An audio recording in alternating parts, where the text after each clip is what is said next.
Good morning, everybody. It's a pleasure to be with all of you this Saturday morning and to be able to share with you the concepts of understanding employer expectations. It's very important for us to do this because in today's world, it's highly competitive. Things are really getting up to high speed. We are finding that more number of graduates are unable to get good jobs. And in such a situation, it's imperative that we are able to understand the consequence of, yes, having a degree, having the qualifications, but what more is needed? What are my employers or my future employers looking for? And to be able to share some of this with you, my name is Mark and I'm working with 𝗧𝗦𝗔𝗧 as a trainer. And I come to you with about 25 years of experience in the hospitality industry, sales and marketing, hardcore operations, quality, and also Six Sigma certified. I held various positions in senior management, etc. before joining 𝗧𝗦𝗔𝗧 and being able to share some of my knowledge with all of you to be able to help you in your future in getting good jobs. So I hope that this program will provide you some value to be able to ensure that despite having enough qualifications, if we are able to bridge that last gap in understanding what the employer wants from me, we will be able to be more successful in getting good jobs. Quickly to tell you what we at 𝗧𝗦𝗔𝗧 do is that we do two major things, trainings and we provide placements. And through these trainings, which are basically of three types, which is technical, aptitude and reasoning, and soft skills training, which covers most of the blanket, wherein we are finding that the gap between the academia and the corporate is being bridged by 𝗧𝗦𝗔𝗧. Because even though our graduates are perhaps graduating in very good marks, they are unable to get good jobs. And this gap is because the corporate world is saying that they require something more. And what is this something more? That's the reason why 𝗧𝗦𝗔𝗧 comes into the picture. It was set up in the year 2014 and the goal was to improve the employability skills and the employability quotient among all the Telangana graduates. So we operate with a clear three value proposition. Value for students, because through 𝗧𝗦𝗔𝗧 trainings and through 𝗧𝗧 placements, if they get good jobs, definitely they will see value in it. If the colleges wherein we provide our trainings with, if the students are getting good jobs because of 𝗧𝗧, they are definitely going to get better admissions in the next year. And also value for the corporate world, because they don't have to go elsewhere and hire people from outstation, but they can definitely choose our local Telangana graduates to fulfill their manpower requirements. So this is the value proposition that we offer. From the soft skills team, apart from all the technical trainings that we offer 21st century transferable skills, which is our flagship program. And through that, we offer all the various kinds of programs or all the soft skills that one would need to have when they're joining any corporate company. We also offer a campus to corporate 2-day training program, which teaches candidates how to perhaps, get ready for an interview, how to build a resume, etc., why they need to do it, how to search for their first job, what kind of a first job they would like to look for, what are the things that they need to look for in a company before joining them, and also we teach them how to manage their finances. In 𝗧𝗦𝗔𝗧, we are clearly forward thinking because we use the 10-30-60 methodology, wherein, the trainer, of course, gives a little bit of a download, but then most of the learning is done through interaction, through question and answers, through perhaps a little bit of games and activities. And then also we direct them to encourage them to pursue the self-learning mode, which is found to be very, very interactive. If you want to learn more about 𝗧𝗧, and for those of you who are interested, please log into the website. We also have a 𝗧𝗧 app, which can be downloaded from the Google Play Store for Android users. And you can find out all the various training programs that we give. All the details are available there. And you can, for any further details, you can contact the number listed below, or you can contact your colleges, respective colleges. You will have a 𝗧𝗧 placement officer or your 𝗧𝗧 coordinator, and they'll be happy to guide you and take you forward. On to the main topic, employer expectations. Many of us, just because we get a good graduation degree and we pass out with good marks, we think it's our birthright and we think that we will get a good job. And in fact, many of our parents, many of people at home, they say, and all the advisors, get good marks and everything will happen very well. You may get a good job. And immediately as soon as you get good marks and graduate from college, people at home are also beginning to search for alliances. They want to get you married because they know or they believe that shortly you will get a good job, and then once you get a good job, marriage comes into the picture and they want to settle everything down fast. But things are changing. And things are changing very fast. In fact, this year, we've seen that even in 𝗧𝗦𝗔𝗧, we've seen about 2,000 plus graduates still having to get an offer where normally they would get their offers 1 year before graduation. And this is a worrying trend because with artificial intelligence coming into the picture, things are changing. Jobs are going to be there, but what kind of jobs? Are those jobs some kind of jobs that you and I want to take? Are we prepared to do some other kind of job than what we have studied for? And most of all, there are jobs and there will be jobs. But when we go for those jobs, what is the employer looking for? Because they have much more to choose from this time. They have the cream of the pack, they have the best of the pack, and they have you. Why should they choose you? What do they expect from you? And understanding the expectations is one thing. How do you meet those expectations is another, and how you deal with them. Well, this is one thing that I'm sure all of us look forward to. Joy. And when do you experience this joy? I look back with very fond memories after my graduation. And in fact, I started working a little bit earlier itself because I had to start working from my intermediate onwards. But there was nothing more happier, the feeling that I had when I had got my first offer letter. And I'm sure that it's an experience for each one of us, and nobody would be able to describe it in words. When after studying for 16, sometimes 17 years, and then you land up with your first offer letter. Some of us may get 2 or 3 offer letters at the same time, and that's wonderful. But the immense joy, the immense pleasure, this irrespective of whatever the amount is, irrespective of whatever position it is, when we land up with that first offer letter, each one of us has a proud moment at stake. And that moment cannot be forgotten in a lifetime. And that letter is going to be such a thrill to look forward to. And today's world, I was just telling you, the situation is not like, a few years ago.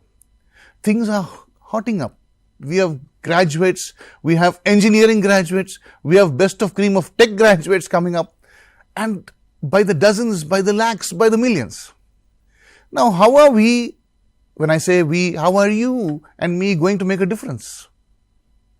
In this job market, interviews are negotiations, interviews are discussions, interviews are assessment places, and who is going to make the difference?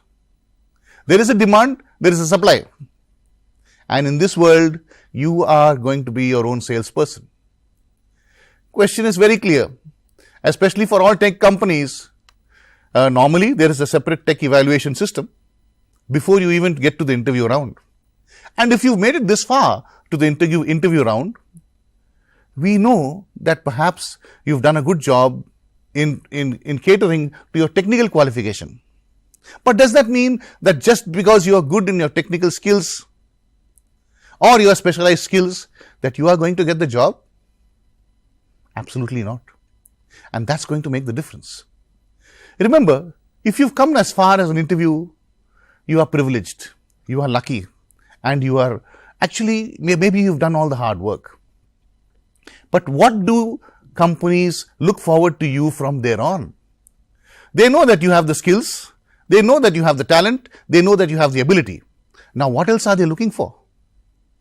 Remember, once you join a company, the companies are going to invest a hell of a lot in you. And when I say hell of a lot, you may say, no, well, I've done the hard work, I am going to work for the company and they are going to pay me a salary. That's yes. But you may notice that despite all your technical qualifications, every company will start to invest in training you. And these days, with technology especially changing every day almost, they will have to make investments in you in upgrading your technical skills. If not at least upgrading your technical skills, in upgrading your work ethics, work skills, etc., etc. And the question behind, if you come to me for an interview and if I am the company, I will have just one question that I am looking for. I am going to invest in this person. Why should I invest in them? Is it going to be worth it? Is this he or she going to make my company more productive? And if I am going to invest, let's say, 1 lakh rupees in this person, in maybe a salary, in maybe giving them part of my business to run, in maybe training programs for them, is it going to benefit my organization? Is it going to make a difference? And if during this process of evaluation, be it in the tech round or in the interview round, if I am able to make a difference and make that interviewer find the answer, I am well on my way to getting the job. But if the interviewer has in their mind, I am not sure whether to make the investment in this person, then the question will arise, am I employable? And this is the situation that we are facing, friends. Employability skills. Despite some of us having the best technical skills, the rest of us, we are thoroughly struggling with the employability skills when it comes to soft skills. How are we going to deal with them? We can start to understand this only by if we understand what the interviewer wants. If you come to me and we are having a discussion and you want to make me feel comfortable with the fact that I need to hire you, then you should be able to know what I am looking for in you. And that starts with looking at a kind of a case study. This is a case study wherein we see Akash. He was in the final year of college and he was looking for a job in a reputed company. He prepared well, he got an interview and he had to answer some common questions and he did well, he got the job. Soon after getting the job, he joined his company as a support executive. After completing the customary 2 weeks of training, he was assigned to work on the project. Very excited. Excellent. When he started working, he learned new technologies quickly, he made new friends, and he was organized and dedicated to his work. However, the deadlines were very strict, high level of accuracy was demanded, and he started to feel the strain. This pressure started to tell on him. And after 3 months, he was assigned to one more project. And guess what? In this particular project, he didn't have to do the same old thing over and over again. Every particular task he needed to use some out-of-the-box thinking. But he found it very difficult because Akash was used to doing the same things over and over again and he was very successful with it. He found it difficult to adjust to new conditions. He wished that he could go back to the old team. But do you get the choice? Do you and I get the choice to go back to and find our own teams? No. When we join an organization, we join and we are supposed to work with the team that we are left with. But he didn't have that option. He started being irritated and frustrated. Of course, it began to tell on his productivity. He was unable to concentrate. He soon never finished his work on time. He started making several mistakes. At the end of 1 year, he was fired from the company. What went wrong? Akash was a go-getter. He was a good fresher. He started working with so much of enthusiasm, with so much of zeal. Why did he lose his job? If we look closely, we can try and make sense of what were the things that Akash was good at and what Akash was not good at. What cost him his job? Why did he have to perhaps struggle with his job in the end? Why did he have to get frustrated? And we come to see that Akash was hardworking. Akash was dedicated. Akash had good social skills. And Akash's core technical skills were superb. But he was struggling with stress handling. He was struggling with time management. He was struggling with adaptability. He was struggling with focus. He was struggling with innovative thinking, problem solving, and emotional handling and change management. He couldn't deal with so much of pressure. He couldn't deal with change. He could not deal with innovative ideas. And what cost him his job? See, normally, when I get to meet freshers, when they get a job, some of them have 2 or 3 offers in their hand. And they are extremely happy. And they say, sir, I've got 2 offers, I've got 3 offers, smiles in their hands. And some of them are from very remote rural areas as well. And some of them get jobs in the city like Hyderabad, in city like Warangal, etc. And they are thrilled to move and start their careers and start their life afresh. After some time, when I meet some of them, it gives a very different picture. And this was a study that was done with freshers. They conducted a survey with about 11,000 freshers and from different states of India. And what was quite surprising is that 89% of them said they were undergoing stress at work. Can you imagine 89% of freshers undergoing stress at work? I can understand if you worked 20 years in a company or 30 years in a company, etc. But these are freshers. 89%. 41% showed low emotional stability, which of course gets converted to low performance. 52% of them showed low self-motivation levels. They absolutely had nothing to motivate them. And of course, when you're not motivated, you tend to also be a demotivation to others. So it's something that's a cause for worry. 7% showed low adaptability, which of course impacts performance. They were not ready to change. They were not open to situations which are different. They were not willing to learn new techniques and things. And 79% said they were stressed because of family issues. I couldn't understand these results because these guys are freshers. 79% of freshers, I don't know what families they are talking about, but they are saying that they are stressed because of family issues. 73% were saying that they are stressed because of uneasy workplace environment, team politics, not being acknowledged, late working hours, etc. Yes, of course, there are going to be situations wherein there are team politics, the late working hours, there will be pressure, there will be deadlines. And sometimes, though companies try to put in place policies which require everybody to be fair to all employees and recognize every good performer, but still sometimes it does happen that once in a way some good performer may get left out. And late working hours are these days the norm. 60% said that they were stressed out due to other work-related issues. Now look at this. These are all freshers. One can understand that if we are talking to somebody who is just about to retire and they come up with all these things, it's fine. But this is about freshers who are supposed to be full of zeal, with full of ideas, with bubbling energy, and who are ready to work 13 to 14 hours a day, and who are prepared to work on extra projects, who are prepared to help other employees. But these results are startling. They are worrying. What does this mean to you, a fresher? It means that you have to make a choice. What choice is that? Do you want a career or do you want a job? Do you want a career or do you want a job? Can you get one without the other? Can you build a career without a job? Not really.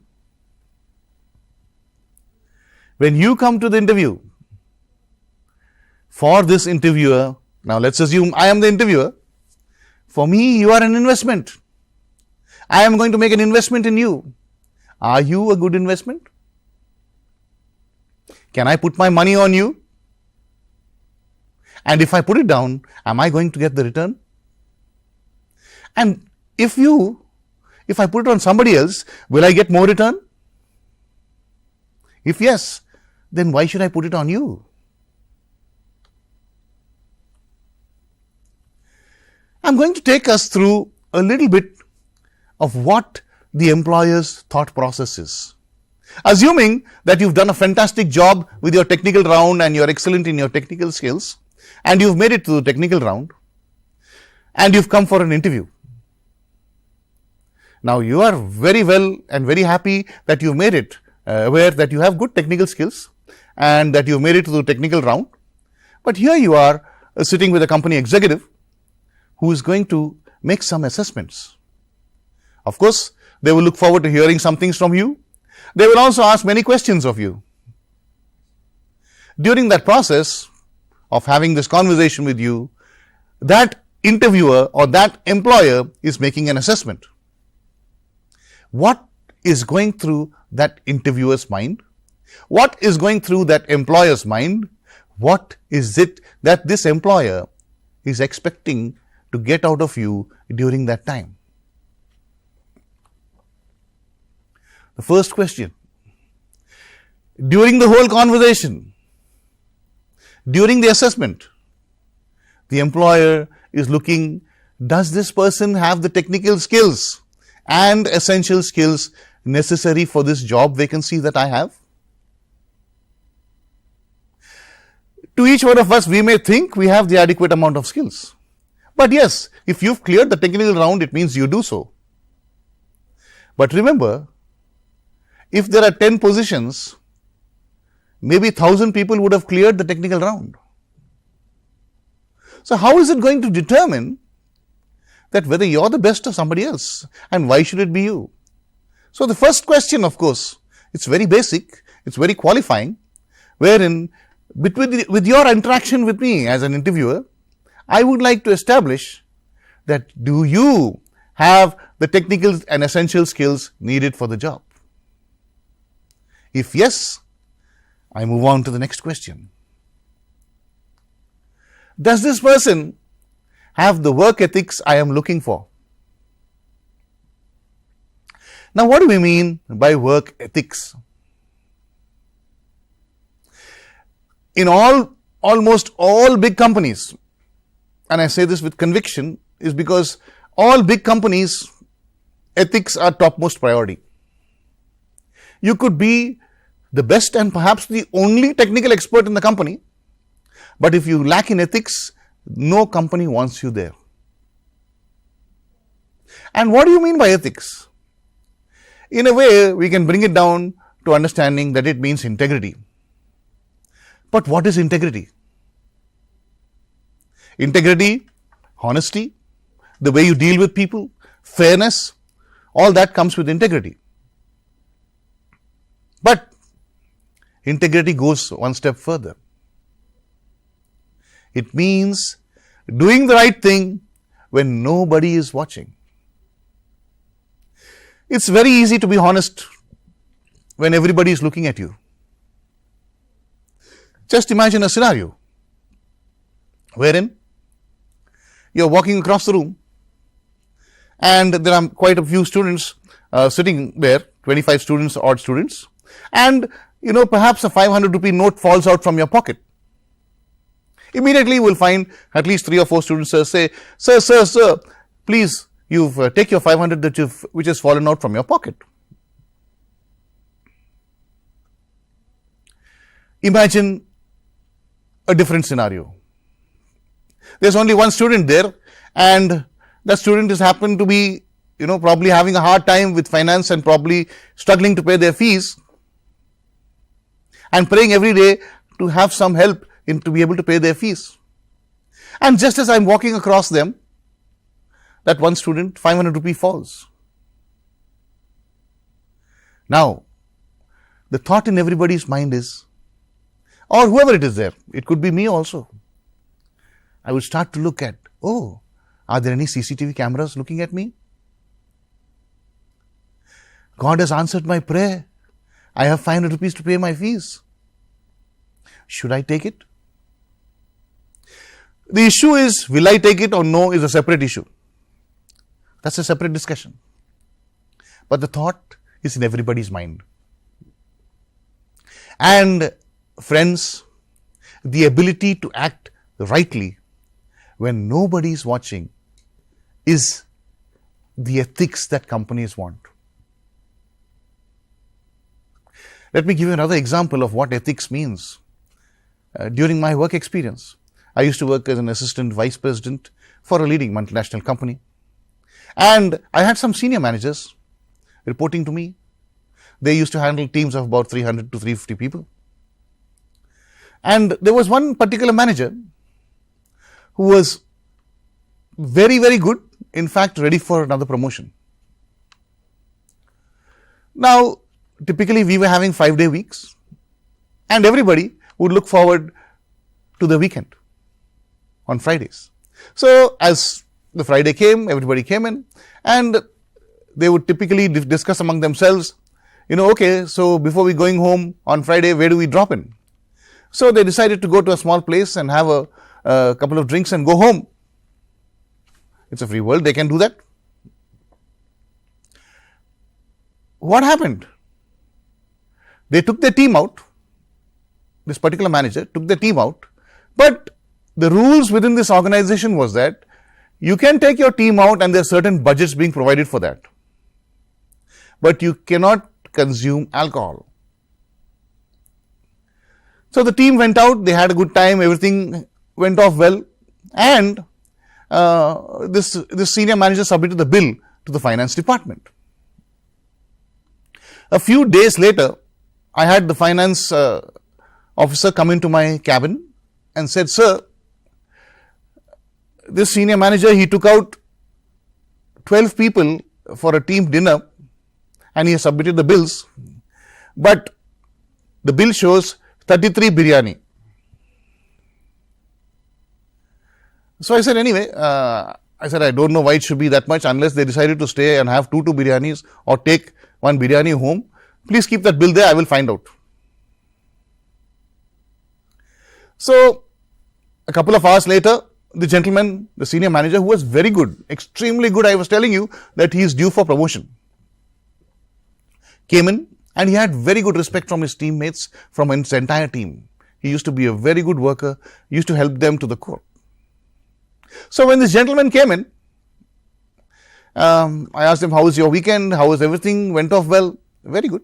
And then I asked the person, I said, you guys went out for a team outing a few days ago, how did it go?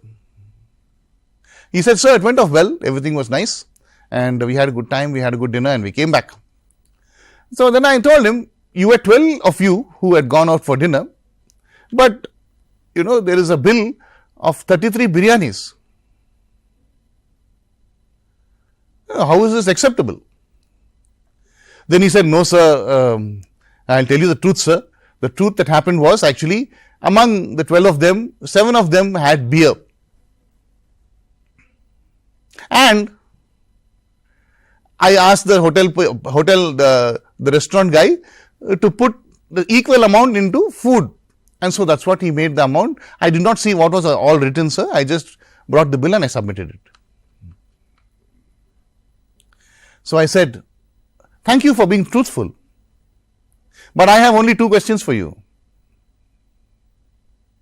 You've been truthful to me now, but by violating company policy, you've put me to a situation where I have to ask you 2 questions. Would you submit your resignation or should I terminate you? This is how much ethics have an important role in the company. Remember, it doesn't matter, small or big, if you are against the company policy and if you are doing something like this, nobody tolerates it, irrespective of how good or how great a performer you are. Think of it this way. You probably have your own shop of your own, and perhaps a medical shop, and you have employed somebody to help you. During the course of a day, transactions happen and somebody comes and gives you a new 5 rupee coin. You don't want to mix it up with your cash and you take it and put it behind the computer. At about 1 o'clock, you tell your assistant, you tell him, I'm going for lunch and coming back. I'll come back in half an hour, then you can go and you go out for lunch. Go for lunch and come back and tell him, now you can go for lunch. And when this guy is gone for his lunch, in comes a customer and you're struggling to find change to handle that customer. Then you remember that behind the computer you had placed a new 5 rupee coin. You reach out behind that computer to find that 5 rupee coin, but you don't find it there. Anyway, you go to the nearby shop and you manage to settle the account with that customer, and the customer goes away happy. When your assistant comes back, you find that you ask the customer, you ask your assistant, "Arey, I had a new 5 rupee coin behind the computer. Did you take it and give it to anybody or something like that, or did you find it?" He said, No, I have not touched any new 5 rupee coin, nothing like that. There's no 5 rupee coin. I have not gone there. So anyway, I also took it easy. At the end of the day, after 8 o'clock, shop was about to close, and my assistant already finished his work, so I asked him to carry on. And just before closing down, pulling down the shutter, I said, "Let me check the CCTV camera and see." And immediately I scrolled down to that timing of 1 to 1:30, checking what he was doing at that time. Immediately I noticed in the CCTV camera, he puts his hand behind that computer and takes the 5 rupee coin and puts it in his pocket. Now my question to you friends is, the next day morning, your assistant comes back to work with you. What will you do? Will you talk to him and perhaps counsel him about the 5 rupees? Or will you tell him, "Thank you for your services, take the remaining wage of yours and don't ever show me your face again"? I'm sure all of us would immediately get rid of that person. Because somebody who's dishonest with small things will be dishonest with big things. Today it's 5 rupees. Tomorrow it could be 50. Tomorrow 500, etc., etc. That's the role ethics has to play. Doesn't matter however good you are. If the company has to have a single doubt in your ability to handle things honestly, and when I say honestly, it means when nobody's watching, you don't deserve to be in the company, and nothing will save you, including your stellar performance. Will this person be an asset to the company? You've done pretty well in your studies. You've got good marks. You've done good projects, etc. All that doesn't matter to me. You're coming to me for the job. And I want to know if this guy is going to be an asset to me, yes or no. What is an asset? An asset is something that grows in value over a period of time. Will this person grow in value in my company? Or will this person be a nuisance? That's a question that I'm asking myself all throughout the interaction with you. Will this person be able to adapt to the culture in my company? If my company is very conservative and you are very forward thinking, then I may begin to ask myself, will this person be able to cope with the conservativeness? Or vice versa. If you are a conservative person and my company is very forward thinking, will you find this place home, or will you find yourself out of place all the time? And is this the right job for you? Very important. All throughout college, we will notice, and school also, it's about me, my studies, my marks, my performance. Even if it is extracurricular activities or some other sports activities, etc., it's the same thing. It doesn't matter. If I do well, I get recognized.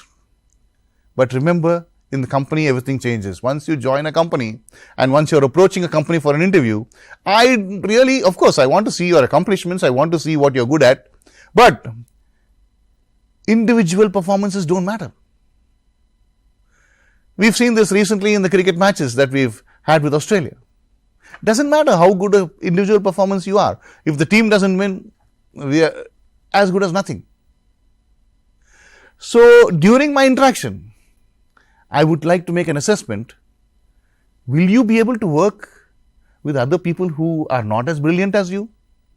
Or perhaps even more brilliant than you?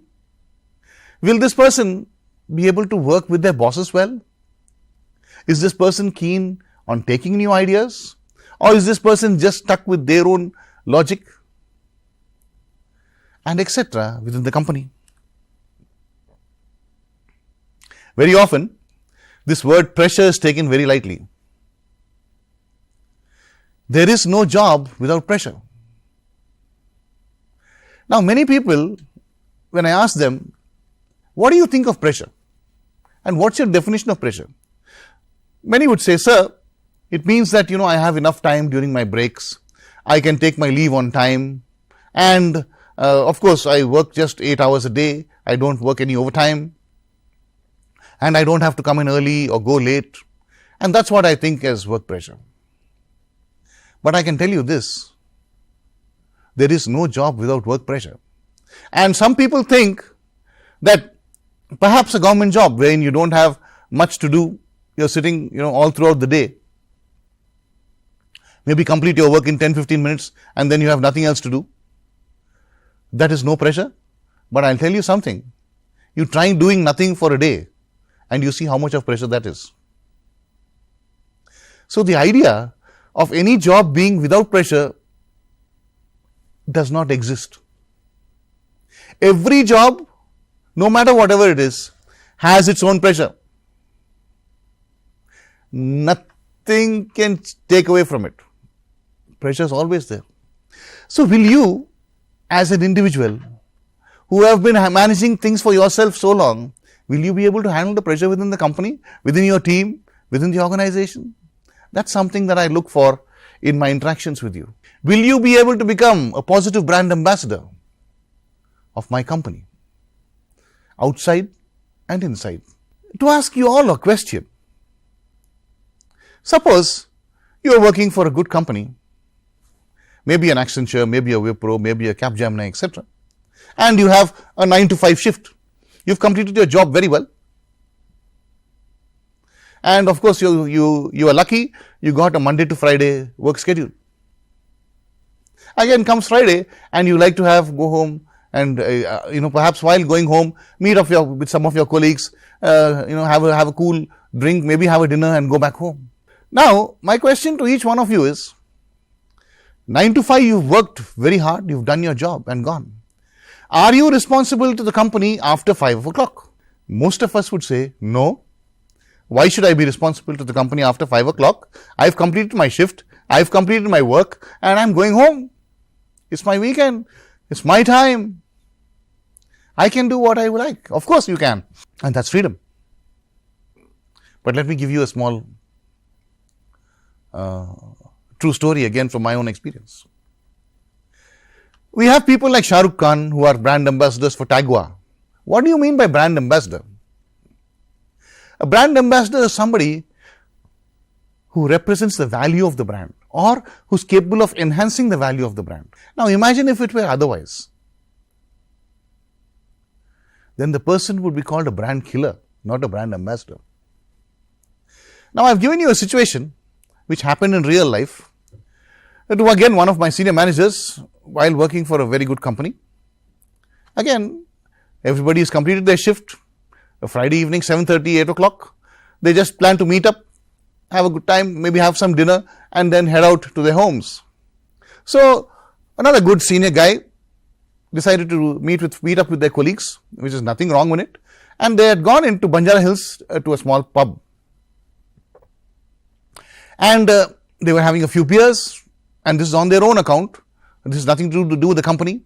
They finished their Friday schedule. And Saturday, Sunday is the weekly off. So they're having a good time before they go home. And then, of course, rejuvenate for the next week. All was fine. They had a few drinks, etc. There were about 8 of them. And in fact, they were contemplating and they were supposed to be discussing among themselves, should they have dinner in the same place or would they like to go across the road to another good place for dinner. During the course of the conversation, and this is around 10 o'clock, 10:30, a small interaction occurred. Somebody who had just a guest who had come in newly or perhaps at that time itself into the bar happened to nudge some person, actually one of the teammates who was a lady teammate. They happened to nudge them. Now, it started as a discussion and say, why did you do this and how did you do this, and the interaction started that way. Within a minute or two, it started getting into shouting and argument. And within the next minute, it was into fist fighting. They were throwing punches at each other. Within the next minute, the bouncers took and threw both the parties on the road. Everything is over. They all went home. Nothing else happened. Next day morning, the paper, I'm not mentioning the name of the company, but the next day morning, headlines in the third page were, Dash employee senior manager drunk and causing havoc and nuisance at a pub. They didn't even want to know who that employee was. They didn't even mention their names. But what got mentioned? The company they work for. Now, guess what happened? Saturday went by, Sunday went by, and on Monday we got back to work. On Monday, this manager came into the office, and of course I had asked him to come and see me as soon as he comes into the office. So when he came, saw me, I had the cutting of that newspaper with me. And then I happened to ask him, I said, how was your outing on Friday? He said, sir, it was good, sir, but everything went off well, and then last minute somebody came and they bumped into one of our colleagues, and then it started into a discussion, argument, and then it didn't end well. I said, yeah, I guess I can picture what happened. I didn't bother to ask him who was there with him, who else was there. I said, I have only 2 questions to ask you. Would you resign or shall I terminate you? Again, one of my best employers, one of my best employees. The right hand, he used to be my right hand. Senior guy. Excellent with his team. Very innovative in thinking. Definitely had a very good future. But this is how we take it seriously when it comes in your capacity to build or to be a positive brand ambassador. When you come for that interview, and with the questions that I'm asking you and when you are answering me or during our interactions, every single employer wants to know, will this person be a positive brand ambassador? So it doesn't really matter whether it's after your work hours, during your work hours, whatever it is. If you work for a company, you carry the company wherever you go. Will you be able to make an impact? Now, I have a company and I have a team that's already delivering maybe 10 lakh rupees a month revenue, this particular team. And I'm going to put you in that team. And even after putting you, the same team is only going to be contributing 10 lakh in revenue per month. Then why should I have put you there? Okay. If it is contributing 10 lakh revenue with better services, with better quality, with better rigor, with better attitude, maybe. But if after putting you in that team, you're not able to make a difference, if still the team is continuing to lag or to perhaps be at 10 lakhs per month revenue with no improved quality, no extreme improved performance, why should I have hired you? Why should I have put you? Why should I have invested in you? How many times do we hear of people joining a company and retiring from them? These days it's much less. But still they do exist. Still it does exist. I'm not saying that one should retire with the company, because these days companies are, and we are clear that, yes, if your priorities have changed, if companies' priorities have changed, and if you've learned up to a particular level and feel that your learning is limited in this organization and you need to go somewhere else to learn more, then perhaps, joining another organization is the right move. But nobody wants to have an employee to come and work for 2 years, 3 years and go away. So if during the conversation, I am thinking that you are coming to work for 2 years and after that you want to go abroad or something like that, or after 2 years you want to take a sabbatical and do your post-graduation, then why should I hire you? The very fact remains that whenever I do a hiring or whenever people are hiring you, they are not hiring you for that position. Like for example, if for example the role is a software developer, they are hiring for that position, yes. But when we are hiring you, we hire you with the objective that 3 or 4 years from now you can be a team lead. If you cannot be a team lead 3 or 4 years or 5 years from now, you will still be a software developer and then you will be unsatisfied because you will be doing the same things for 4 or 5 years. That's why whenever a good hiring team hires somebody, they will hire them for the future and for your future capacities. If you see that you cannot grow, number one, if they see that you are not interested in staying with the company for more than 3 to 4 years, number two, and if they see that you cannot see yourself growing, then perhaps you don't stand a chance in the interview. Perhaps the company will not decide to take you. Outside of every interviewer's office, there will be so many candidates, maybe 30, 40, 50, 60, 100, 200. Out of everybody there, why should I hire you? What is so unique about you? I'm sure everybody has good technical qualifications there. And especially after you've already conducted a technical round, all those who have come for the interview have cleared the technical round. So what's so special and what's your USP? And I want each one of you to answer that question for yourself. If you cannot answer it, don't go for the interview because you will fail. If I don't know what's my selling point, if I don't know what is special about me, if I do not know what makes me different from all those people who are outside there, why should I be selected? So there, we need to do a deep dive and introspection. I want each one of us, as I am reading through some of this, to do an assessment for ourselves. It's not that I want to know how much you scored. And remember, do an honest assessment. Being honest may land you with a low score. But that doesn't mean that today if you have a low score, అంటే ఇవాళ స్కోర్లో మనకి తక్కువ ఉందంటే రేపు కూడా తక్కువ ఉండాలని ఏం లేదు. Because if I know that ఇవాళ టుడే మై స్కోర్ తక్కువ ఉంది, నేను దానికి ఇంప్రూవ్ చేయడానికి ట్రై చేసి tomorrow I can land up with a beautiful score.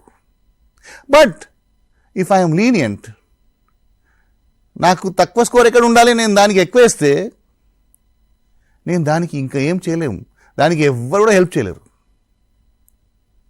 So what I request you to do is, as we go through these points, maybe on a notebook, maybe on a scribbling pad, or maybe in your mind itself, do an evaluation for yourself.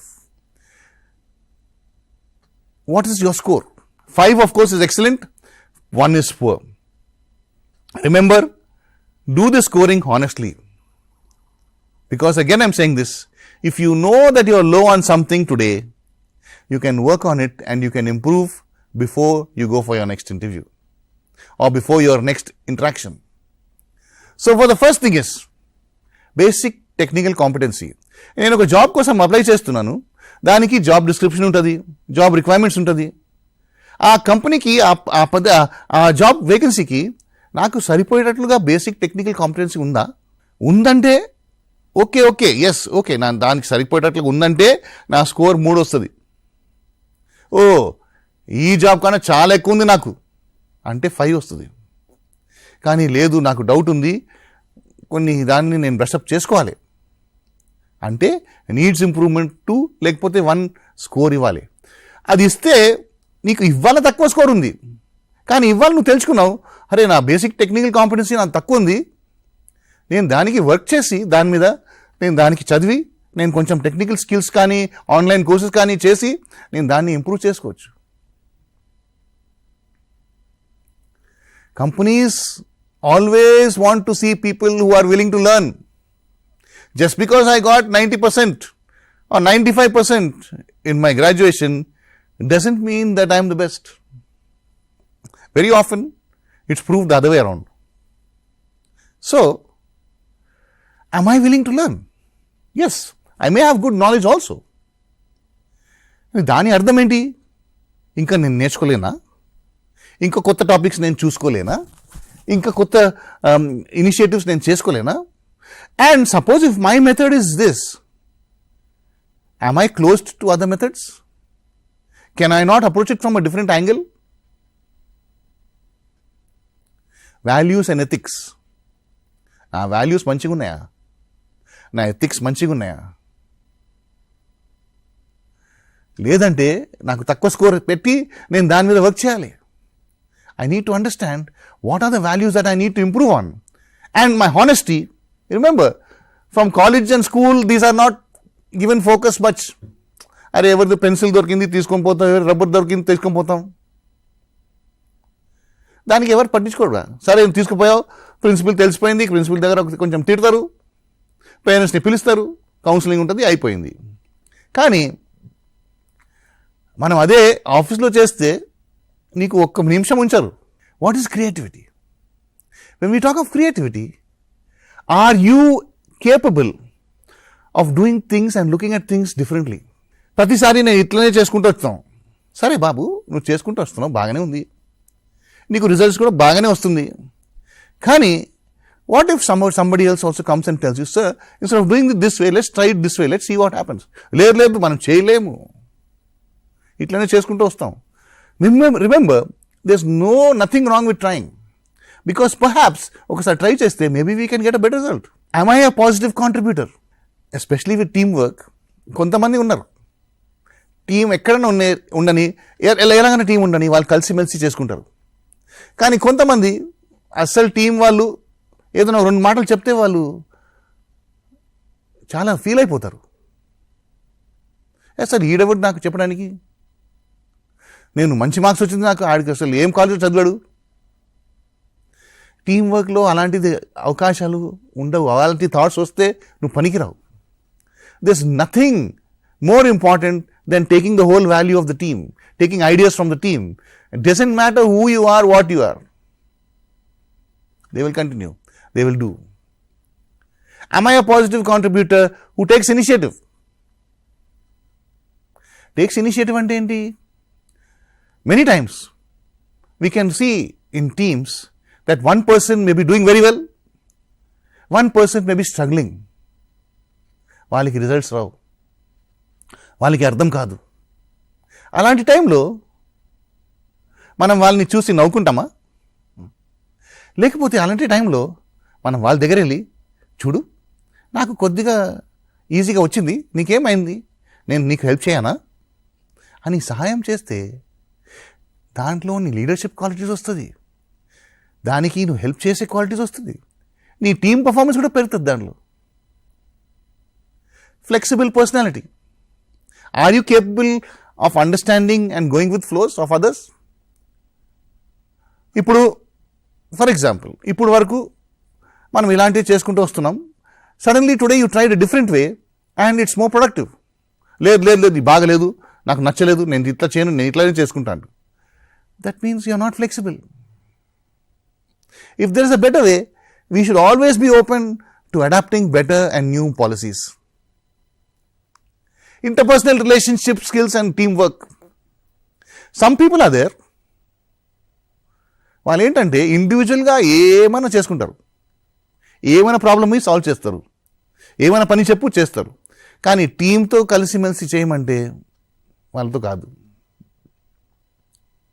And that's something that is because in school and college we are accountable only for our performance. But suddenly, remember, in work, it's not only your performance is important. కానీ మీ team performance కూడా కలిసిమెలిసి ఉండాలి. Is your relationship with everybody good? నువ్వు అందరితో సరిగ్గా మాట్లాడగలుగుతావా? ఎలాంటి మూడ్స్తో, ఎలాంటి ఫీలింగ్స్తో మాట్లాడాలి?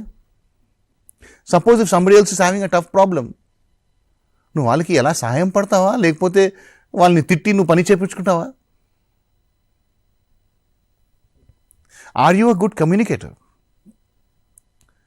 నేను చెప్పేటప్పుడు మీరు మైండ్లో కానీ మీ నోట్బుక్లో కానీ ఆ స్కోర్స్ వేయండి. When I say good communicator, what does it mean? Sometimes we think good communication means having good body language, having eye contact, having good voice, command over language, etc., etc., etc. కానీ కమ్యూనికేషన్లో language కూడా అవసరం లేదు. నా మైండ్లో idea ఉంది, నీ మైండ్లో తీసుకురావాలి. నేను ఒక మాట లేకుండా కూడా అదే సేమ్ ఐడియా నీ మైండ్లో తీసుకువచ్చిన అనుకో, కమ్యూనికేషన్ ఇస్ గుడ్. బట్ నేను ఎంత మంచి మాట్లాడగలుగుతాను, నేను ఎంత మంచి స్పీచ్ ఇస్తాను, నేను ఎంత మంచి యాక్షన్ చేస్తాను, నేను ఎంత డ్రామా చేస్తే కూడా నీ మైండ్లో ఎక్కట్లేదు idea, I'm a bad communicator. So good communication means, am I able to understand your mind correctly, the way you're speaking? And am I able to communicate to you, and are you being able to understand what I'm speaking? That is good communication. It's a two-way process. Cannot be one way. Emotion handling. మాట మాటికి ఏడుపు, మాట మాటికి నవ్వు, మాట మాటికి కోపం, ఇంటి నుంచి బయట రావడం. That means I am incapable of handling my feelings. ఈ ఫీలింగ్స్, ఈ ఎమోషన్స్ అందరికీ వస్తుంది, అందరికీ ఉంటుంది.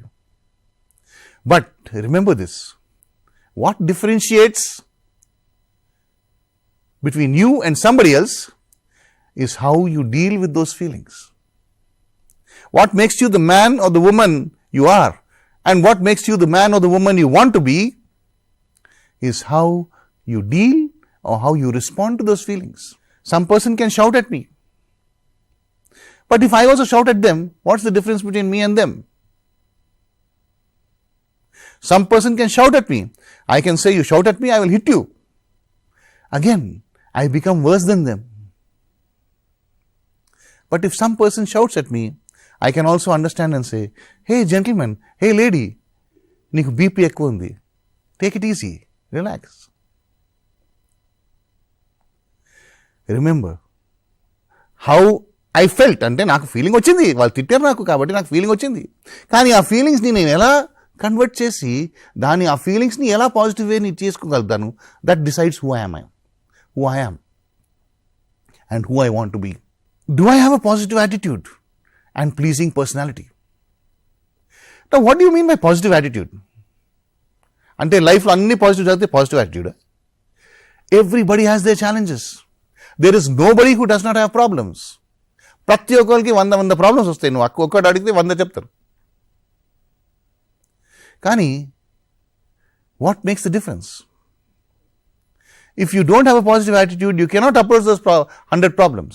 But if you have a positive attitude, you can at least solve 2 of them and make it 98. And pleasing personality. అంటే జనాలు మన చుట్టూ రాగానే వాళ్ళకి ఇష్టమా, లేకపోతే ఆడి దగ్గర వచ్చి నేను సచిన రాను.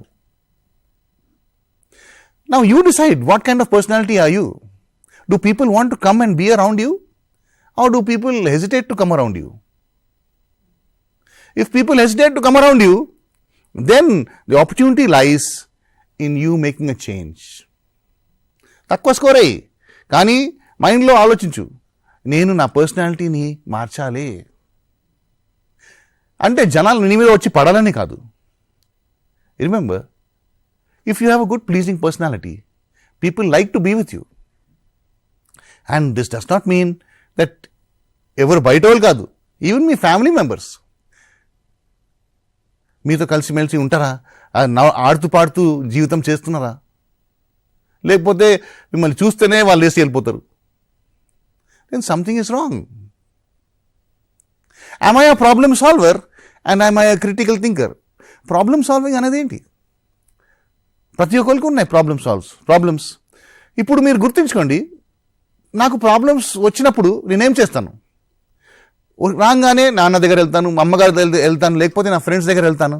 అంటే that means I'm not very good at problem solving. But when people have problems, they come to me and ask for my suggestions, that means I am a good problem solver. So I must try to understand, am I a good problem solver or not? ఒకవేళ నేను problem solving సరిగ్గా చేయకపోతే నా life అంతా problem వస్తుంది. Because everything that you and me do, we're solving some problem or the other. Cultural awareness అంటే India especially is such a unique country. We have so many backgrounds, we have so many religions, we have so many cultures. Even in Telugu, Telangana, we have so many different customs, traditions. Malla Telugulo amala Andhra undi, వాళ్ళకి కూడా separate traditions ఉన్నారు. దాని అందరికీ can I understand the differences and appreciate it? అందరు నాలా నేను చేసినట్లుగా చేయడానికి ఏం అవసరం లేదు. Do I believe in that clearly?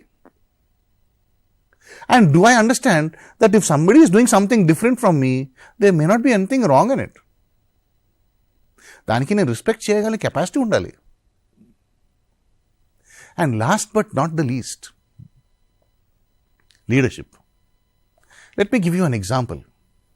Me class జరుగుతుంది, class జరగగానే maybe your teacher or your lecturer gets some urgent call from the principal and your lecturer has gone out and the lecturer says, just give me a few minutes, I'll be back. Lecturer ఎల్లారు బయట, ఆ మధ్యలోనే ఈ class అంతా గోల అవుతుంది. అలా అయినప్పుడు do you also be like everybody else and start having fun and making noise? Or maybe you suddenly jump up and say, hello everybody, let's not make noise, our class is one of the best, our class is good, let's keep it up. In the meantime, I will tell you a story, or let's do something, let somebody come and do a drama, let somebody come and sing a song, entertain us. That way everybody is kept in order. But do you take the initiative or do you sit and say, ఎవరో చేస్తారు వాళ్ళు చేస్తారు నాకేంటి? Leaders are born from small things. Suddenly, let's say a leader అయిపోవడం అది కాదు. From all these situations, a leader is born. Are you willing to take the difference, to make the difference? Are you willing to step out and come forward? And remember, each interaction, each interview, each time that you get to meet with an employer is an interaction, and it's all about a mindset. ఆ mind ఈ attitude change చేయడానికి time పడుతుంది. Time కూడా ఉంది మీ దగ్గర. Remember, when you come to an interaction, a company or an employer is looking how you introduce yourself. When you come into the room, how do you greet them? Are you agile? Are you smiling? I'm going to give you some data later on which will tell us a few things. But what I want to do is, first things tell us what we should not be doing. When the company or when the interviewer asks us, tell me something about yourself, నీ గురించి నాకు చెప్పు కొద్దిగా అంటే తనకి ఏం కావాలి? మీ hobbies కావాలా? మీ నేటివ్ ప్లేస్ కావాలా? మీ స్కిల్ సెట్స్ కావాలా? మీ ఎడ్యుకేషనల్ బ్యాక్గ్రౌండ్ కావాలా? మీ ఏరియాస్ ఆఫ్ ఇంట్రెస్ట్ కావాలా? మీ లాంగ్ టర్మ్స్ గోల్స్ కావాలా? Out of all these, interviewer wants to know all the rest except point B. Native place అక్కర్లేదు, ఫ్యామిలీ బ్యాక్గ్రౌండ్ అక్కర్లేదు, తెలుసుకోవచ్చు, but it's not necessary.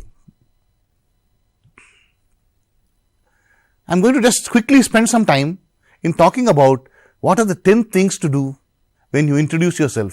And this I'm saying is because you have to make a difference between anybody else. And how to make the difference also we will discuss. First thing, whenever you walk into the room and whenever you introduce yourself, use your full name. Hello, full name. Talk about what you're doing currently. Graduation అయిపోయింది, నేను interview కోసం prepare చేస్తున్నాను, or maybe I'm doing some online courses, or maybe I'm not doing anything, I'm enjoying my holidays. But what are you doing presently? What about your educational and technical skills? నీ గురించి ఒక్క వర్డ్లో చెప్పాలంటే ఏం చెప్తావు? You have to have that. People would describe me as hardworking, or my friends say that I am very passionate in what I do. What is it that is good about you? What is it that is unique about you? You need to say that, not me.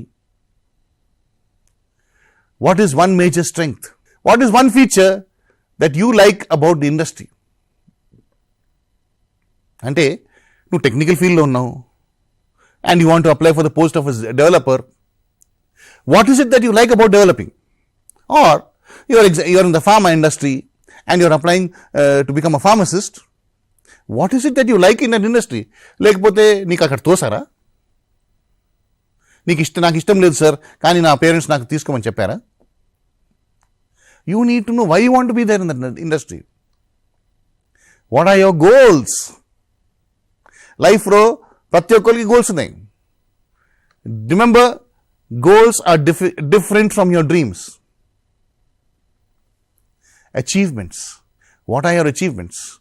Hobbies, family background, and remember, introduction should be planned very carefully, and depending on what job, what role, దాని తగ్గట్టుగా మనం modify చేసి introduction ఇవ్వాలి. Common mistakes. Some of us say, sir, myself, 𝗧𝗧 wrong. Sometimes some of us say, this is 𝗧𝗧 wrong. Both are incorrect and wrong grammar. The correct way would be, my name is 𝗧𝗧 Horne, or I am 𝗧𝗧 Horne. Remember this. Don't experiment, only use these two options. ఇప్పుడు ప్రస్తుతానికి ప్రెజెంట్లో ఏం చేస్తున్నారు? What are you doing right now? Remember, if you've completed your graduation 1 month ago and you've got your results, employers want to know ఆ 1 monthలో నువ్వు ఏం చేస్తున్నావు? నువ్వు ఎవరికి సాయం చేస్తున్నావా? Or maybe you are preparing for your UPSC or whatever it is. Or maybe are you doing some online courses? Or maybe you're just enjoying your vacation. Maybe you're traveling. They want to still know. Because it gives me an idea. During your free time, what do you do? Remember, whatever you're doing, be it if you're enjoying your holidays, say you're enjoying your holidays honestly. Nothing wrong in enjoying your holidays. Education and technical skills. Mention your present and then go backwards. Do not use the word pursuing. I'm just only telling you the mistakes what we are making. The remaining things you have to frame up for yourself. Pursuing అనేది ఆ mistake చాలా మంది చేస్తారు. Sir, I am pursuing my BTech in so and so. I am pursuing my BCom in so and so. Don't use pursuing, because pursuing English లో దాని అర్థము it means running after. దాని వెనకాల ఉరకడం. Are you running after your degree? No. Are you running after BCom? No. You are doing your degree. I am graduating, or I am doing my graduation in so and so in so and so college. Talk about any specific certifications that you are doing during your graduation. If you are attending the interview for a software developer, you tell them, I have done some of these certifications. Talk about only valid, good certifications. Don't talk unnecessary things. One thing that describes you as a person. Remember, these things are what I expect of you. You can have the best qualification. It doesn't matter. But what describes you as a person? I want to know you deeply. Sir, I'm hardworking. I'm an inquisitive person. I'm a friendly person. I'm a social person. I'm a creative person. What is that one quality that describes you and how it's linked to that particular job that you're applying for? Strengths. What is your strength? Remember, all of us have strengths. ప్రతి ఒక్కరికి బలం ఉన్నాయి. కొంతమందికి 20 ఉంటాయి, కొంతమందికి 50 ఉన్నాయి, కొంతమందికి 10 ఉంటాయి. Talk about that strength that is related to that job. Suppose ఒక జాబ్కి ఫ్లెక్సిబిలిటీ, అడాప్టబిలిటీ మనకు అవసరం ఆ జాబ్కి, ఆ రోల్కి. దాని గురించి మాట్లాడు. So one of my key strengths is my flexibility and adaptability, and which is required in this job role, and I am very sure I can use it to make a difference. Some of our strengths are hardworking, and that particular job may need hardworking. So with my hardworking skills that I have, and it's my strength, I am capable of taking the team to the new heights, etc., etc. నువ్వు software ఇండస్ట్రీలో ఉన్నావు, లేకపోతే pharma ఇండస్ట్రీలో ఉన్నావు, లేకపోతే mechanical ఇండస్ట్రీలో ఉన్నావు. ఎందుకున్నావు దాంట్లో? నీకు వేరే దిక్కుదారి లేకపోతే ఇక్కడ పడ్డావా? లేకపోతే నీకు ఇష్టం ఉండగా పడ్డావా? లేకపోతే పేరెంట్స్ చెప్పినందుకు నువ్వు వెళ్ళావా? Why did you perceive this industry? Example చూడు. The reason why the manufacturing sector it encourages me or interests me is because there are a lot of exciting developments happening. Similarly, what industry you are looking at, you need to have an understanding of why you are still in that industry. నీకు ఎందుకు అక్కడ ఇండస్ట్రీలో వేరే ఇండస్ట్రీలు లేవా? Goals. What are your goals? Every person, every company wants to know your goal. Remember, goal setting is important for you. But companies also want to know your goal because every company also has a goal. And they want to see నీ goal ki, company goal ki similarities unnaya leva. And if both goals can go together, what are you planning to do in the near future? And why? If those goals are mix and match and actually are good for the company, you can be hired. Your achievements. ఇప్పుడు మనం once we start in college, in schools, we have a lot of achievements. కానీ achievements అంటే achievements ఉండాలి, not participation. So participated in essay writing competition, అది achievement కాదు. An achievement is something that stands out, that makes you different from others. Like for example, top 3 positions. I was CR for the last 3 years in my college. These are something that everybody doesn't do. Sir, నేను కబడ్డీ కాంపిటీషన్లో participate చేశాను. నువ్వు participate చేసావు, but what are the results? Hobbies. ప్రతి ఒక్కరికి hobbies ఉంటాయని చెప్తారు, but remember, hobbies are exactly different from interests. These are the things that you are discussing, but companies want to know, does this fellow use his time properly? Does she use her time properly? Because hobbies generally build your spare time that you have, and it helps you become a better person. Like for example, remember, if you are interested in cricket, sir, I have a hobby playing cricket, but I play whenever I get time. That's not a hobby, that's an interest. But if you really have a hobby as cricket, sir, my hobby is playing cricket, and every Sunday, first half of the day, I play cricket without fail. That is a hobby because you've taken time to make time, you've made the effort to make time for that particular area of interest, and that's a hobby. Remember, if you don't have a hobby, tell them I don't have a hobby. Some people say, sir, my hobby is reading, and then the next question you'll ask, what kind of books do you read? Sir, I like to read fiction books. What was the last book that you read? Who was the author? And then you are stuck. So if you don't have a hobby, don't lie. Tell them, I don't have a hobby. I have some interests. Whenever I get a chance, I like to read some comics. I like to read the newspapers. But those are only interests, sir. I haven't yet formed a hobby. Maybe I'll grow this and make it a hobby in some time. నీ family గురించి మాట్లాడాలంటే, నాకు చెప్పాలంటే నువ్వు ఎలా చెప్తావు?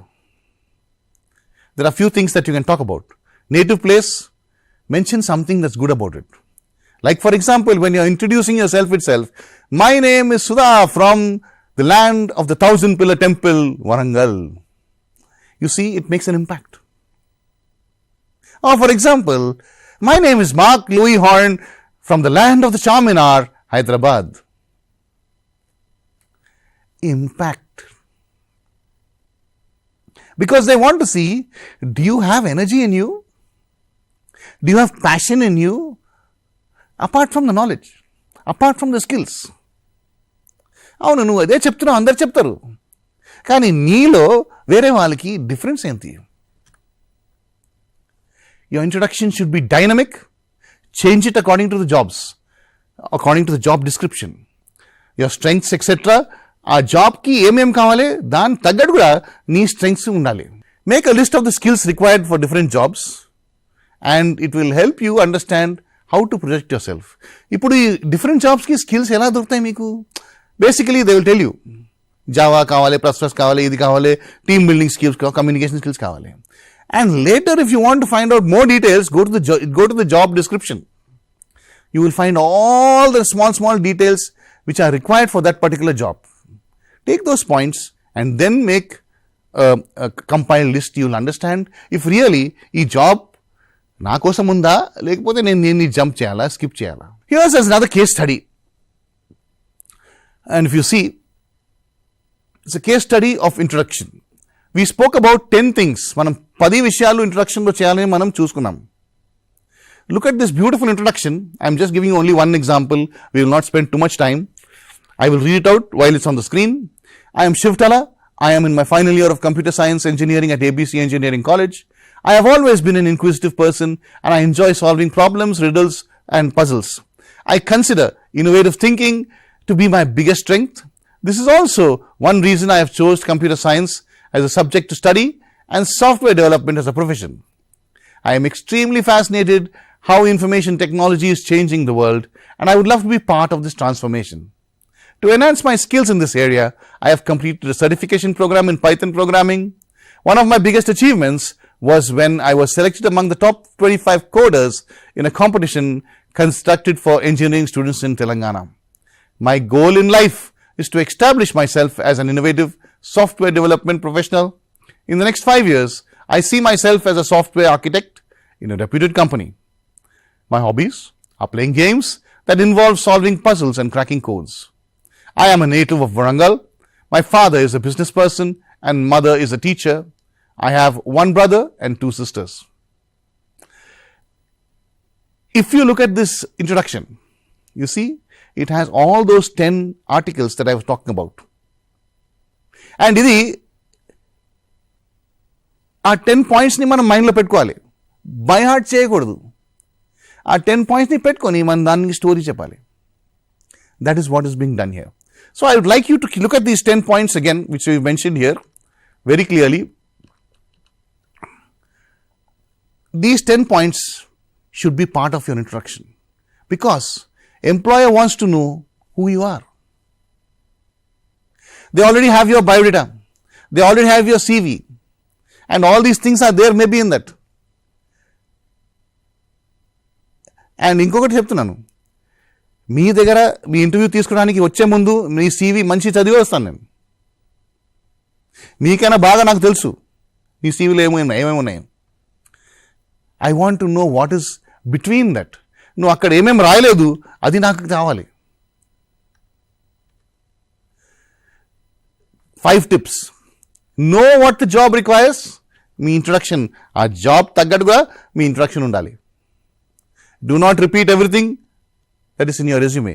ఆ resume నీ రెజ్యూమే నా దగ్గర ఉంది, అదే సేమ్ రిపీట్ చేయకు. దాంట్లో ఏమేమి లేదు అది కూడా చెప్పు, నాకు స్టోరీ కావాలి. Talk about things that are appropriate for the job or that position, not general. నువ్వు ఇంట్లో ఏమేమి తింటావు నాకెందుకు, ఆ జాబ్కి ఏమేమి కావాలి దాని తగ్గట్టుగా డైలాగ్ చేయి. Remember, introduction is not storytelling. You should finish in 2 minutes, not more than 2 minutes introduction. If anybody says, tell me something about yourself or introduce yourself or please tell me something more about you, 2 minutes. వాళ్ళకి ఇంకా కావాలంటే వాళ్ళు అడుగుతారు. Talk confidently with conviction. Do not by heart. Remember this again. Introduce ఎలా చేస్తావు అవతల వాళ్ళకి easy తెలిసిపోద్ది. నువ్వు దానికి బై హార్ట్ చేసుకుని గడగడ అంటున్నావా, లేకపోతే నువ్వు పాయింట్స్ని తీసుకొని స్టోరీగా చెప్తున్నావా? Everybody loves a good story teller. Your introduction should be a story because it's about you. నీ ఇంట్రొడక్షన్ నువ్వు కాకుండా ఇంకెవరు చెప్పలేదు, నువ్వే చెప్పాలి. And these introduction stages that we have, of course, we have preparation for the introduction, performance, and proceeding afterwards. ఈ 3 stages మనం ఎక్కడైనా పోవచ్చు. remember, for the performance, we have to prepare. And if you don't prepare, it means you are preparing to fail. Let's take a T20 match. T20 World Cup వస్తుంది, లేకపోతే champions trophy వస్తుంది. Teams are getting prepared from when? 4-5 years back. Prepare చేస్తున్నారు. They are getting ready for World Cups. They are getting ready for Champions Trophy, etc. And if you see, the match will not even be for 4 hours. The final match. ఆ final 4-hour మ్యాచ్కి 4 years, 3 years ముందు నుంచి preparation చేస్తారు. If you do not prepare, you are preparing to fail. And how do you prepare? Again, I will spend just a little time in understanding this. Who is the employer? Who is the company? What are the ethics? వాళ్ళకి branches ఎన్ని ఉన్నాయి, ఎన్ని employees ఉన్నారు, అది తెలుసుకోవాలి. Because some times we make the biggest mistake in understanding. నేను ఇంటర్వ్యూకి వెళ్తున్నాను సార్, అక్కడ కంపెనీ వాళ్ళు నాకు సెలెక్ట్ చేస్తారు. Wrong. What is an interview? An interview is an interaction wherein company decides whether to select you. That's only one side of the story. You also decide whether to select the company and join there, yes or no. That's also another story. And that's why you need to do this homework. ఈ job నాకు successful అవుతుందా? నేను apply చేస్తాను, నాకు దొరికిపోవచ్చు, కానీ దొరికిపోయిన తర్వాత will I be happy? And of course then preparing the resume. Understanding the employer, of course company history ఏంటి, విజన్ ఏంటి, మిషన్ ఏంటి, అది నా వాల్యూస్కి మ్యాచ్ అవుతున్నాయా? What is the current scope? What are they doing? What kind of businesses are they doing? What are the projects? What are the important big projects they are doing? And any good news or bad news about the company in the last few months or in the last year? అది నేను తెలుసుకోవాలి. What kind of jobs? Remember, every job vacancy will have a job description. Most of the times, చాలా మటుకు సార్లు మనం vacancy చూస్తాం, developer very good, tick tick tick tick, full stack కావాలి. దాని కింద జాబ్ డిస్క్రిప్షన్ మనం చదవం. దాంట్లో ఉండొచ్చు, employees may be willing to work at any branches assign to them. Employees should be given all kinds of shifts, all kind of timings, and they should be willing to work. అవన్నీ చదవం. దాని తర్వాత job వచ్చి తీసుకుంటాము. ఇప్పుడు మా example ఇస్తున్నాను, నా ఇల్లు బంజారాహిల్స్లో ఉంది, and they called me to the 𝗹𝗶𝗸 office for interview. Select అయిపోయింది. ఫస్ట్ డే రిపోర్టింగ్ 𝗹𝗶్కి వెళ్ళిపోయాం. Next day you go to 𝗹𝗵 Nagar branch అని చెప్పారు. From next day you need to report to 𝗹𝗵 Nagar branch. Shock అయిపోయాను, ఇదేంటి?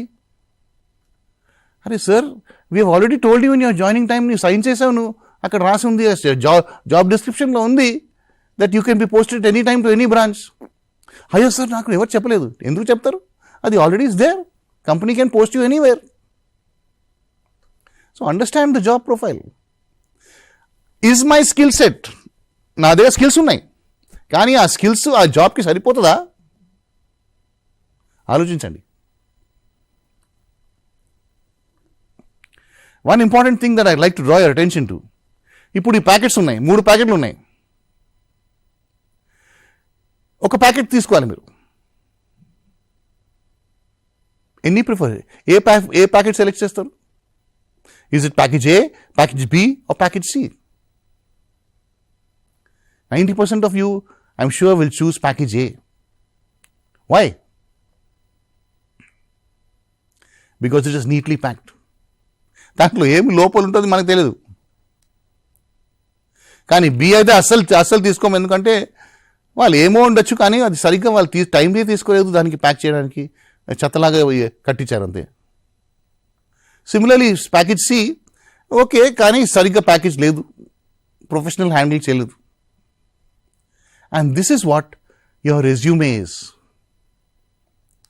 The better you package yourself, the better your shortlisted. Remember these days one వేకెన్సీకి 2000, 3000 applications వస్తున్నాయి. అలాంటప్పుడు నీ application ఎందుకు తీసుకోవాలి? Of course, now we can say we are applying online, and that's fine. But many times you have to submit your resume. And if you submit your resume, in the applications unnai, 2 vacancies unnai. If I am selecting, if it's not packaged properly, I will throw it aside. And remember the line that's very at the bottom. The resume gets you the interview. Neeku interview ravalante aa resume undali. Dan tarvata interview will get you the job. I'm not going to spend time on this, but the difference between a CV and a resume is that it's more longer, because as you gain in experience, then you have to mention about your jobs, etc. But for you, a resume is more than enough. It's a summary of your academics and work history. No, resume is you. It's a marketing brochure. Remember, it's going to talk about you. It makes the first impression about you. ఇప్పుడు నువ్వు apply చేసావు జాబ్కి, నీ photo ఉండొచ్చు దాని మీద, కానీ నీ ఫోటోకి నీకు సంబంధం ఉండొచ్చా? లేదు. But what I'm seeing there that resume, for me that resume is you. It helps me organize my thoughts, highlights the remaining important things about me. And ఆ రెజ్యూమే చూస్తే ఇన్ని పిలవాలి కంపల్సరీ అని నా మైండ్లో ఇమీడియట్ రావాలి. And of course, if I have to call you for interview, which means I have to make some investment in having somebody to interview you, some arrangement for time, some arrangement for transportation, దానికి justify చేయాలంటే మీ resume ఉండాలి justification point. What is resume essentials? Personal details, career objectives, ఇవన్నీ I'm sure all of you have it. If you don't have it, make it a first time immediately to get your resume ready, because these are simple things.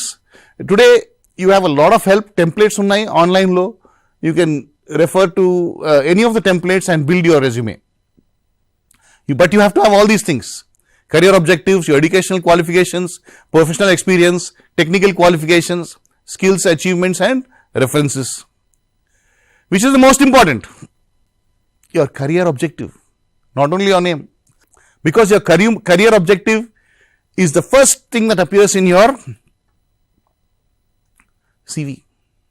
It's a heading statement, 2 or 3 sentences long, and remember, it should be customized as per the job, should be very specific about your skills, talk about what you can contribute. నీ దగ్గర skills ఉన్నాయి, నీకేం కావాలి నీకు తెలుసు company నుంచి, కానీ నువ్వు నీకేం కావాలి గురించి మాట్లాడితే అవతల వాళ్ళ పార్టీకి అరే వస్తున్నాడు, ఇటు తీసుకోవడానికి వస్తున్నాడు, ఇవ్వడానికి రావట్లేదు. It has to be a good give and take. So I have skills which I can use to the development of the company, and also using the leverage of the companies expertise, I'd like to learn more and more skills, and I'd like to grow in the company. I'd also like to explore the opportunity of working overseas and in different other countries to enhance my knowledge. So it's a two-way thing. I want to use my knowledge to contribute to the company, and I also want to leverage the company's expertise so that I can grow. Talk about the long-term picture. See, there are some things, for example, if I want to make a good career objective statement, there are some, this is the job description. Job description ఇలా ఉంటుంది: processing claims, handling incoming calls, making outgoing calls, and approximately blah blah blah ఇలా ఉంటుంది. దాని నుంచి important points నేను తీసుకొని I write it down, and if you can see what's appearing in your screen in red is the important points and the things that are required for this particular job. Now, processing claims, handling incoming calls, making outgoing calls, understanding the procedures, making decisions, input data, solving customer issues, commitment to customer satisfaction. Now, these are the skills that are required for this statement, for this job. So, if I have to make a career objective statement, look in the blue, I have changed and put all these points, which include some of my strengths, and I am converting it into a career objective statement. A quick learner with good communication skills, strong problem solving and decision making ability, and attention to detail, I am seeking a rewarding career in the BPO sector to contribute continually to customer satisfaction in accordance with professional standards and procedures established by the company. This is another one, but I think you can understand that what you need to do. Basically, ఆ job description నుంచి strengths తీసుకొని, ఆ points తీసుకొని, నీ స్ట్రెంగ్స్తో కలిపి ఆ జాబ్కి ఏమేమి కావాలి, దాని తగ్గట్టుగా ఒక కెరియర్ ఆబ్జెక్టివ్ స్టేట్మెంట్ మనం తయారు చేసుకోవాలి. Remember, if I say the first one, to enhance my educational and professional skills in a stable and dynamic work place. అది చూస్తే నేను తీసుకోవడానికి వస్తున్నాను, ఇవ్వడానికి రావట్లేదు ఆ కంపెనీలో. And you may not get the job. Remember this, you may not get the job.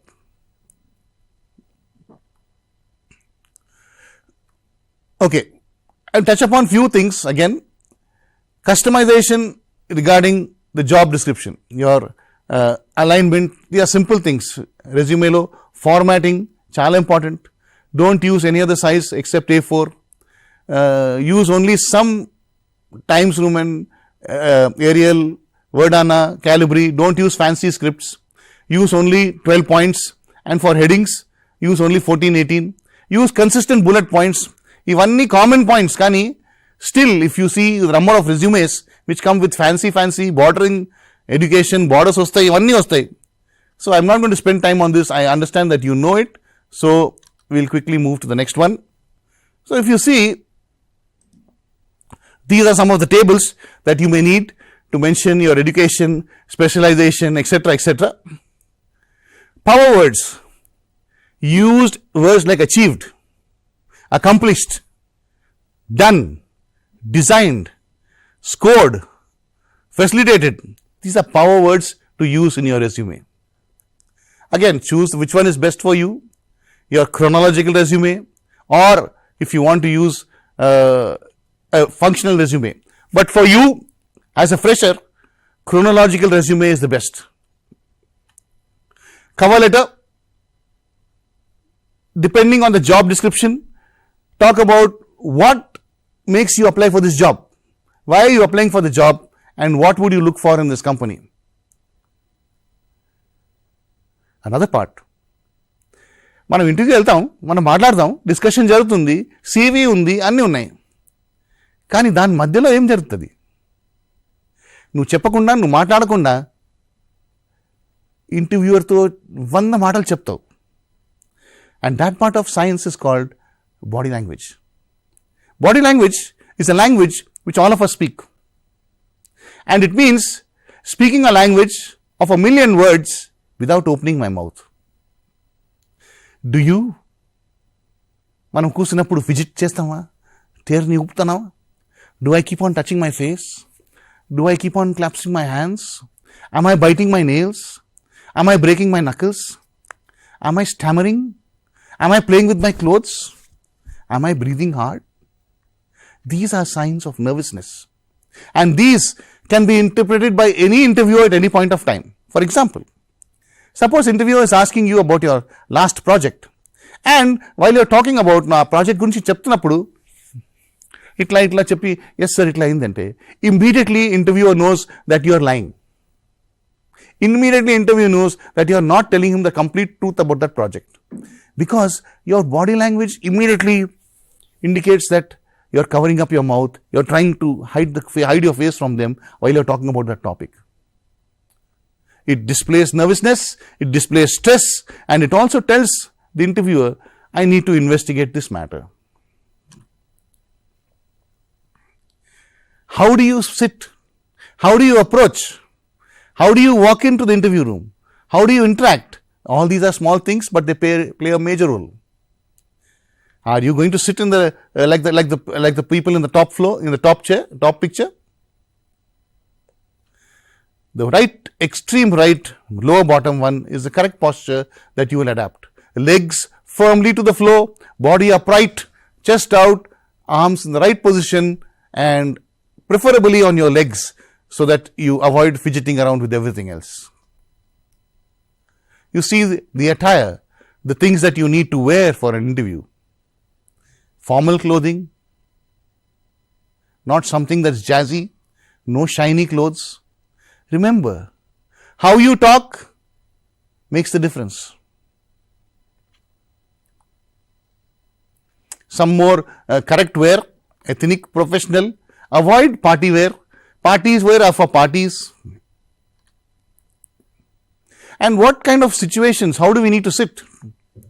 Remember, when we put our hands down on our legs, looking forward, openness. If we fold our hands and sit like this, or if we sit, it tells us 1,000 things about you which you will not want to know. See, this is the appropriate way to sit for an interview or during an interview also. What do you do with your hands? Keep your hands visible in sight of everybody. Don't keep it under the table. And use your hands to communicate, like gestures, thinking, etc. Avoid fidgeting with your hands. Avoid touching your face, your hair, etc. These are high-powered poses, but some of them we cannot execute. Of course, you can't sit like this in an interview. But these poses come by way of achievement.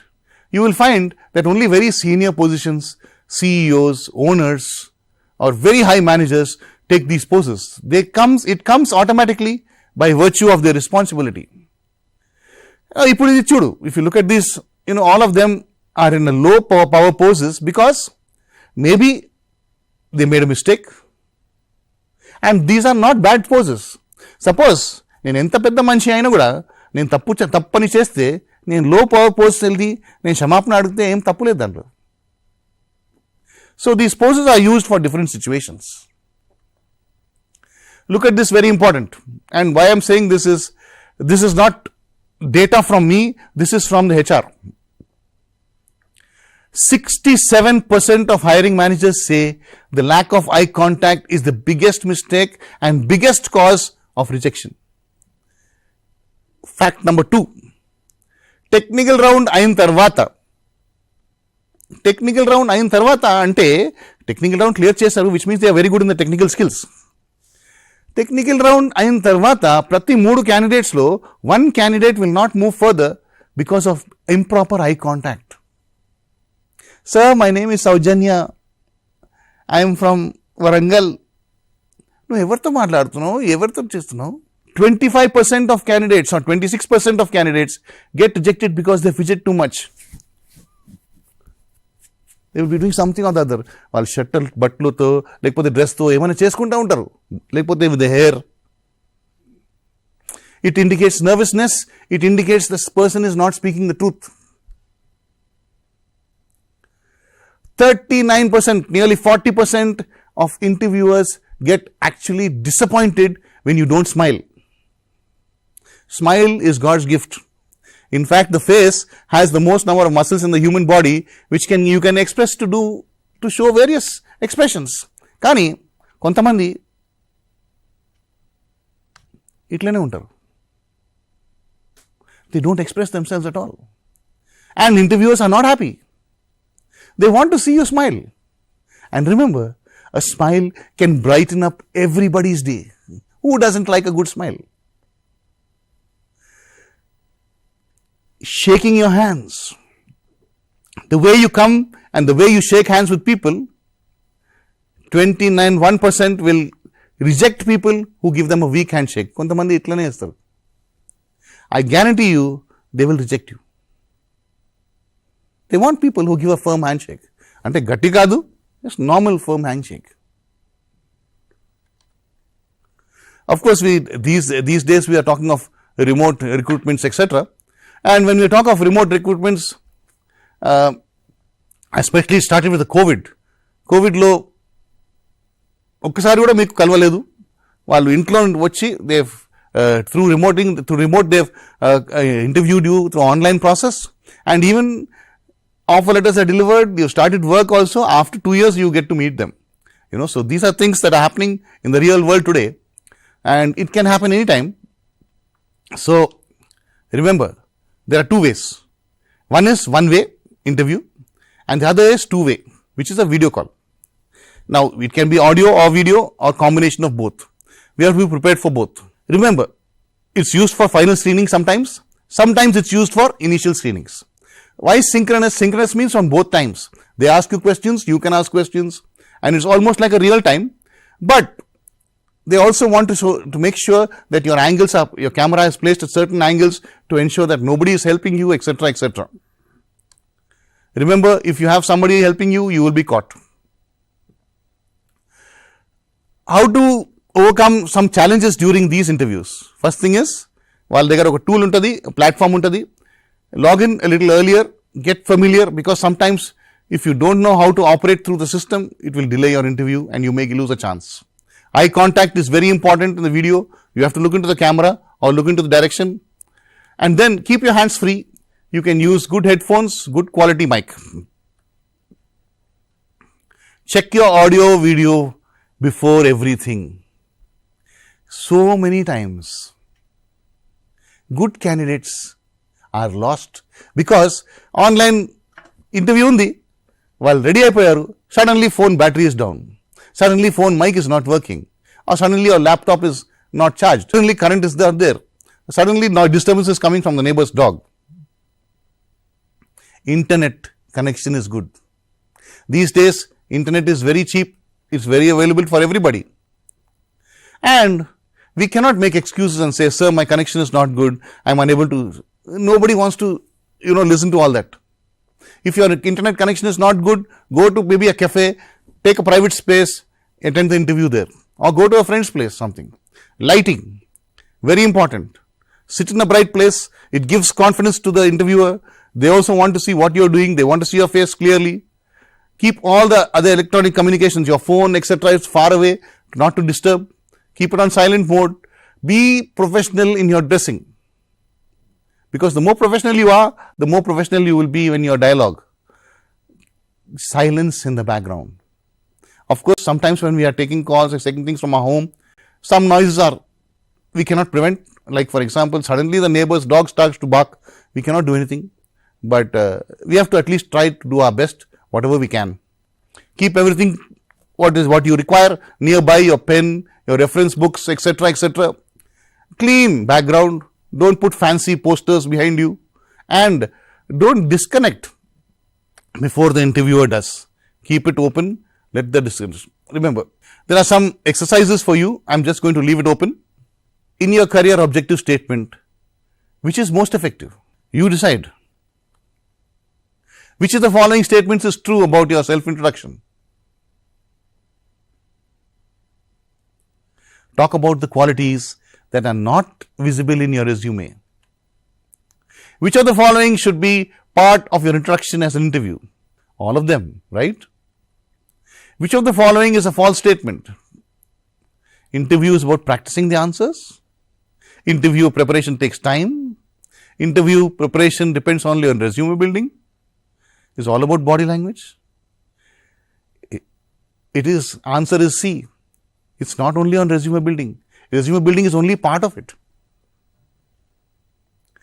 Which of the following is true about asynchronous interviews? We can do it at our leisure. Of course, interview can cross-question you. No. If it's a one-way interview, how can the interviewer cross-question you? Which is the best practice for virtual video interviews? Sit behind the light source. Hold the phone in your hand to avoid disturbances. Have a backup for internet connectivity, and sit casually because the interviewer cannot see you anyway. You have to understand which is the best practice. Hold the phone in the hand.